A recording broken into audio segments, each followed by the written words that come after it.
Hello, and welcome to History on Blast, episode 14. Pass the Venison? I'm Hillary, and I'll be your host this week as we put Thanksgiving myth and legend on blast. But first, this month in history. On November 19th, 1703, a mysterious prisoner of the Bastille prison in Paris, a prisoner of Louis XIV, King of France, died. And no one knows who this prisoner was to this day. Known only as the Man in the Iron Mask, he could have been anybody.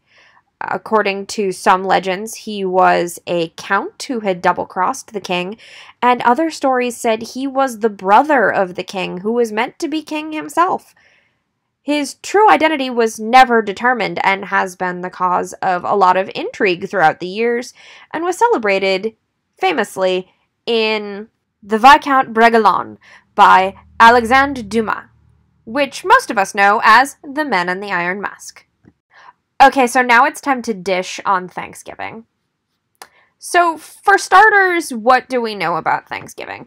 The story that we've all been fed, which, if you live in the US like I do, you've been learning this since you were basically 5. And we've all been fed the same, everything was happy, and we have a nice big turkey dinner with mashed potatoes and gravy, and the colonists and the Native Americans all sit down at one big table like a big happy family, and it kind of looks like the end of Snoopy and the Thanksgiving special, but with slightly less racism. Slightly, because, man, the Snoopy Thanksgiving special is slightly uncomfortable when you look at the scene where everybody sits down to Thanksgiving dinner and the one black kid is on the other side of the table. But that's really not what I'm here to talk about this time. I'll dunk on, Snoopy some other time. Anyway, so, 1620, Puritans show up, Plymouth Rock, you know the deal. Except here's the thing. There probably wasn't any turkey at the first Thanksgiving. That was added in the 1800s by somebody who found a vague account of, oh man, we hunted so many turkeys. And she was like, yes, bitch, let's have turkey dinner. And people just kind of went with it because turkey is tasty and easy to cook, and there's a lot of it. It's really a very large bird, and it feeds a lot of people. More likely, the colonists actually ate venison, since we do have a very specific record of 5 deer being gifted to the Puritans by the local Native Americans, which would have been the Wampanoag, by the way, just to make sure I mentioned the actual name. Thanksgiving itself wasn't made a national holiday until the Civil War, when Abraham Lincoln decided that would be a good idea to maybe keep the country together, maybe kind of at least boost morale, please and thank you, which is also when we get the tradition of pardoning the turkey, because Abraham's son Tad didn't want the bird to die, I guess, and said, hey Dad, you're the president, can't you pardon the turkey? And Abraham Lincoln was like, fuck, I'm the president, I can pardon a turkey. I guess. Somehow I don't think that's actually what he said, but man, would it be funny if he did. So, also not featured on the Thanksgiving table at the first Thanksgiving would be potatoes. They just didn't have them.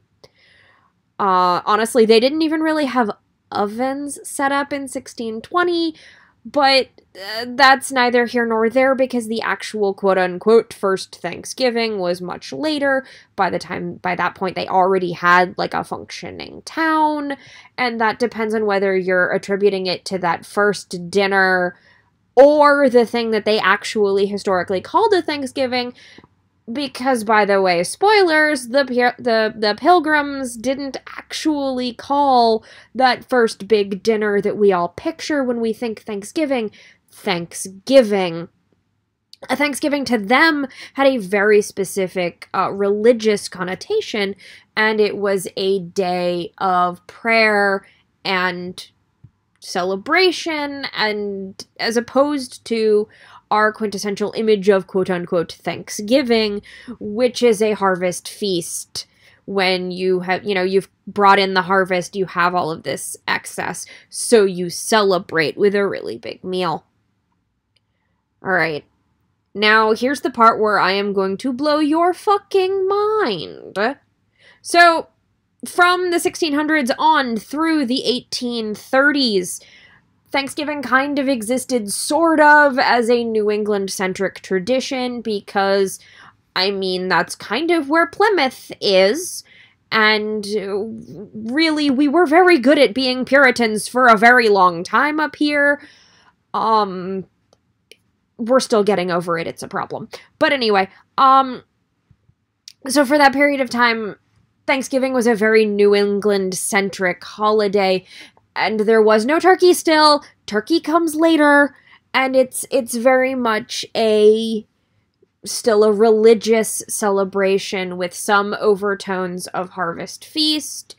It doesn't become that much more Harvest Feast, national celebration, football, turkey, until much later. Naturally, the football comes quite a bit after the turkey. And here's where we get really wild and out there.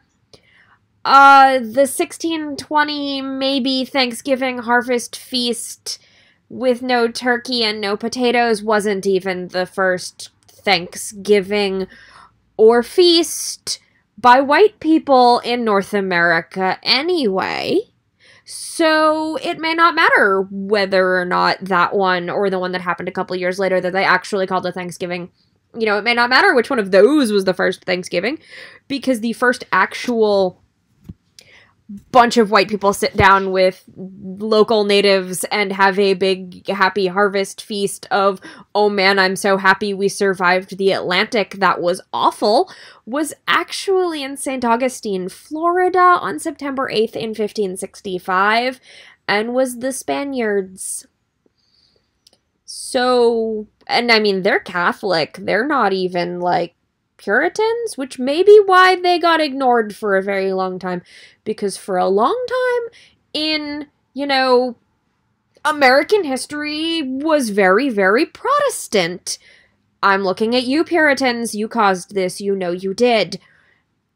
So it's entirely possible that the history of the, Catholic Spanish mucking around in Florida and them having the first Thanksgiving kind of got brushed under a rug somewhere. It's also possible that it was just forgotten because records disappear and then they get found again in people's basements. And that's just how life is on this bitch of an earth. Another fun one for you involves the date of Thanksgiving itself, which has absolutely nothing to do with when it was celebrated in 1620 or later, or in 1565, or even when it was celebrated during the Civil War, because Thanksgiving-ish was originally supposed to be the last Thursday in November, according to George Washington, kind of. He declared a national day of public Thanksgiving, with no G on the end, which I absolutely love. But then we had the Great Depression, which gets resolved by Franklin D. Roosevelt and his first 100 days in office and the New Deal and all of that. And he was very worried that having Christmas shopping be from the last Thursday in November until Christmas was too short of a Christmas shopping season in order to help the economy recover after the Great Depression. So he issued a presidential proclamation to move Thanksgiving to the second to last Thursday of November. 32 states agreed with him, 16 did not, and for 2 years there were 2 separate national Thanksgivings, which was wild. In 1941, Congress finally went, no, we are declaring that the last Thursday in November is the actual legal Thanksgiving. Please stop fucking around, guys. No, really, let's all celebrate this on the same day. One last fun one for you before I leave. The term Black Friday actually comes to us from the early 17th century as school slang. It meant the Friday on which exams were held. In the 1960s, it became synonymous with the day after Thanksgiving, with a lot of shopping and sales and all of the congestion involved. And it was explained as meaning the day when retailers' accounts go from being in the red to being in the black. But interestingly, we don't actually have any evidence that the origin of that term is correct. It seems to be more or less a modern myth that that's the origin of the term.